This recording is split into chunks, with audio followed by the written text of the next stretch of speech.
वारा, पाऊस याची कोणतीही तमा न बाळगता विठू माऊलीच्या ओढीने निघालेल्या वारकऱ्यांचे पावलं आता पंढरपूरकडे वेगाने पडत आहेत. त्र्यंबकेश्वर येथून निघालेली संतश्रेष्ठ निवृत्ती महाराज यांची पालखी आता अहिल्यानगर जिल्ह्यातून मार्गक्रमण करत आहे. विशेष म्हणजे या पालखी सोहळ्यात तब्बल 65,000हून अधिक वारकरी सहभागी झाले असून या पालखीचे श्रीरामपूर शहरात अत्यंत जंगी स्वागत करण्यात आले.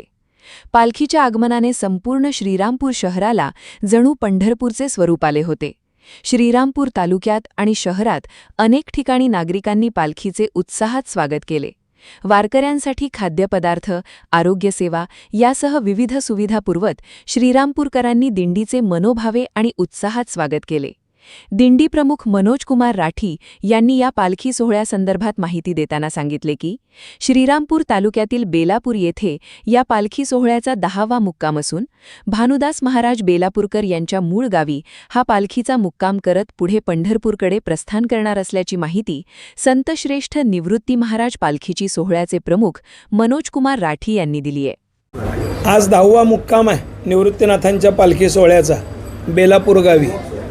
ज्या बेलापूरच्या असणाऱ्या श्रद्धेय भानुदास महाराज बेलापूरकरांनी हा सोहळा त्र्यंबकेश्वरी येऊन सुरू केला, त्या मूळ पुरुषाच्या गावी त्यांच्या प्रासादिक असणाऱ्या भगवंताच्या ज्या मूर्ती आहेत, देवाचं जे स्वरूप आहे, त्यांच्या दर्शनाला निवृत्तीनाथ जातात, त्या ठिकाणी थांबतात आणि तिथून पुढे बेलापूरकर फड जो आहे तो आपली पंढरीची वारी सुरू करतो आणि पुन्हा परत येतो. त्यामुळं संस्थांचा 45 दिवसाचा हा प्रवास आहे. 15 ऑगस्टला देव पुन्हा त्र्यंबकेश्वरी येतील आणि बेलापूरकरांची वारी ही आता उद्यापासून सुरू होईल. असा एकूण संस्थांचा प्रवास आहे. अत्यंत आनंदानं प्रवास चाललेला आहे. 60 दिंड्या आत्ता निवृत्तीनाथांच्या सोबत आहेत. जवळजवळ 35,000चा समाज दिंड्यांमधून आहे आणि बाहेरून चालणारा समाज आत्ता 30,000च्या आसपास आहे.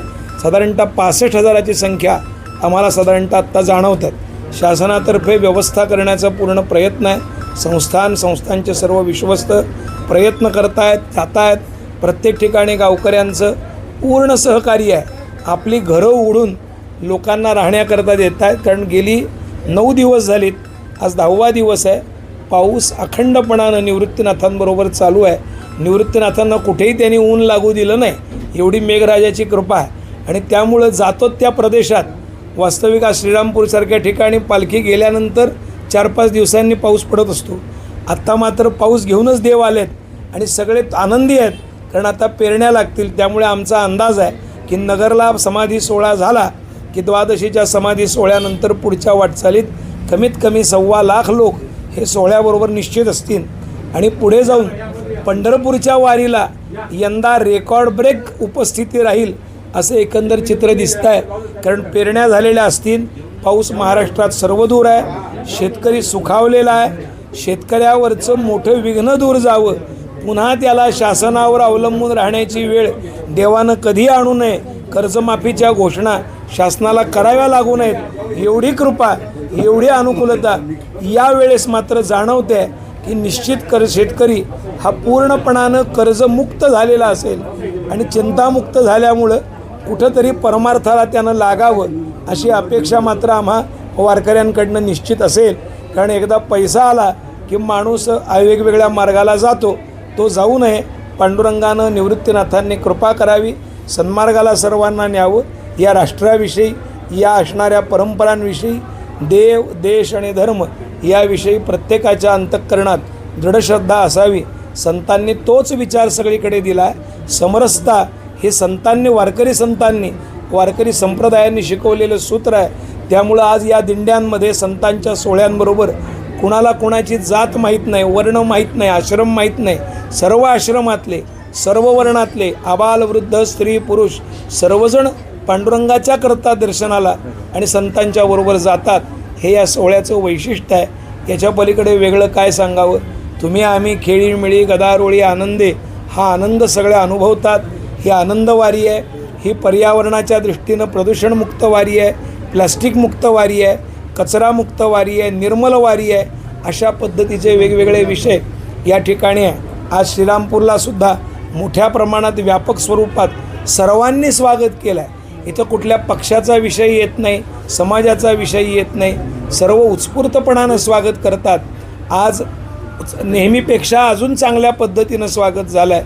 अजूनही श्रीरामपूरकर मंडळी उत्कटतेनं स्वागत करतील, कारण ज्ञानोबारायांचे गुरु, विश्वगुरू असणारे निवृत्तीनाथ महाराज, ज्यांनी या वारकरी संप्रदायाचा पाया सुसंबद्ध रीतीनं रचावा याकरता ज्ञानोबारायांना प्रेरित केलं आणि भगवद्गीतेचं, भागवताचं तत्त्वज्ञान सोप्या भाषेत मराठीतनं आणण्याकरता प्रवृत्त करून या श्रीरामपूरच्या जवळ प्रवरेच्या काठी नेवासा क्षेत्रात ज्ञानेश्वरीचं उपदेश, ज्ञानेश्वरीचं चिंतन करायला लावलं.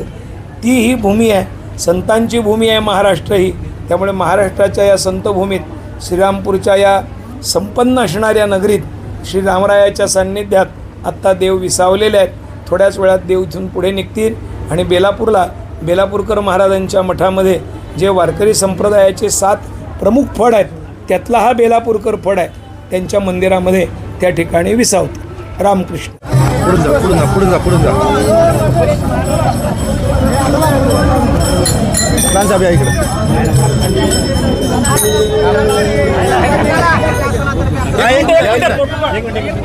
मागं सरका. मागं पाच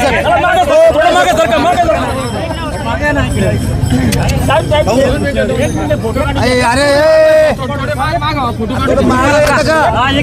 एक मिनिट थोडं सांगा.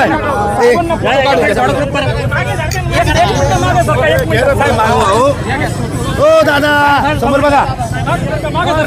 अध्यक्ष पुढे या सर. हा समोर बघा.